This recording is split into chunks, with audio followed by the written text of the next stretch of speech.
Hey, it's Dave, and today we're talking about the Western Mineshaft. And the first thing I'll just point out right here is that we're putting these healing pools. We put a couple of them in the game in strategic locations. We just thought it was good, even though we give you potions along the way. The healing pools were important. So just a way to go ahead and get you going. Um, the first thing, before I talk about the mind maze, I'm going to point out the fact that we offered you a way to skip it.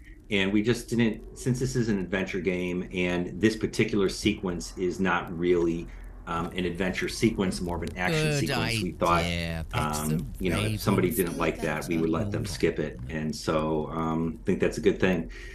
So, talk a little bit about the mine Oh, maze. well done. And the At shield least is we're obviously really moving. important.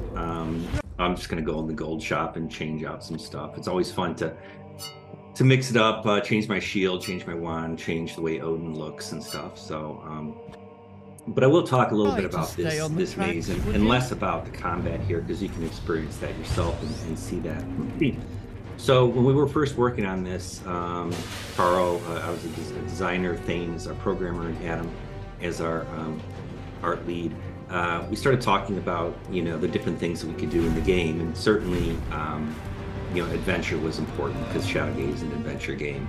But then we also thought basically we worked on a prototype for 9 months, just trying to decide what's the most fun in the game.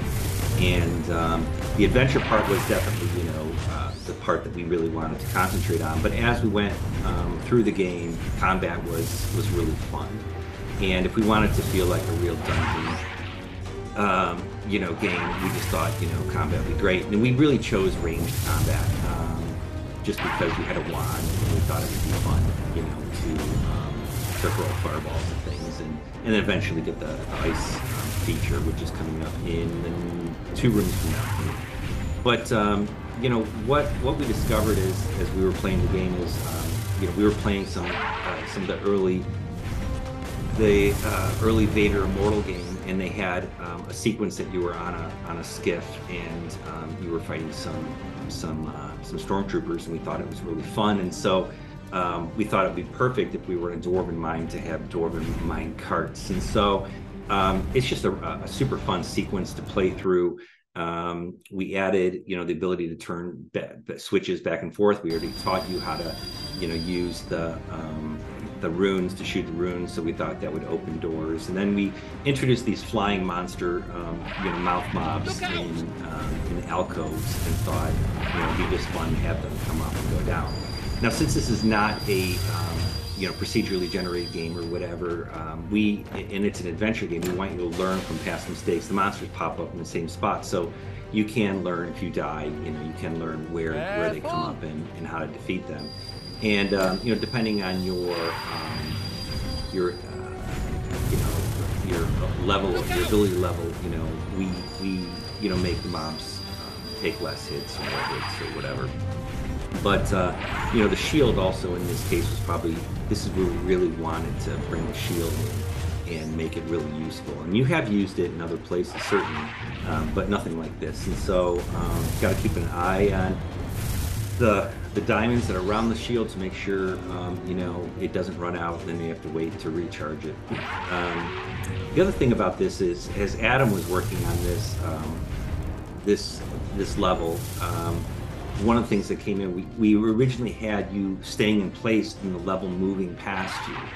And that was, we worked on that for a couple of months, I think, and that just didn't quite work out. And then we finally, Adam created the entire level, and then we just moved you through it and stuff, which seemed to work better. Lighting was always an issue here.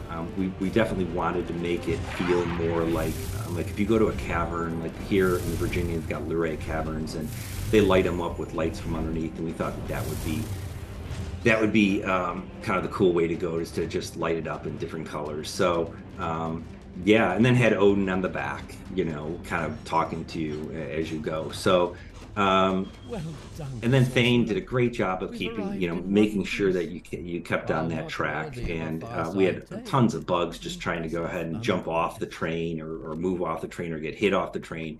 but we worked through Rest that. assured, I'm not going I'll anywhere. talk a little bit more about As it because in 3 levels you're back on the minecart.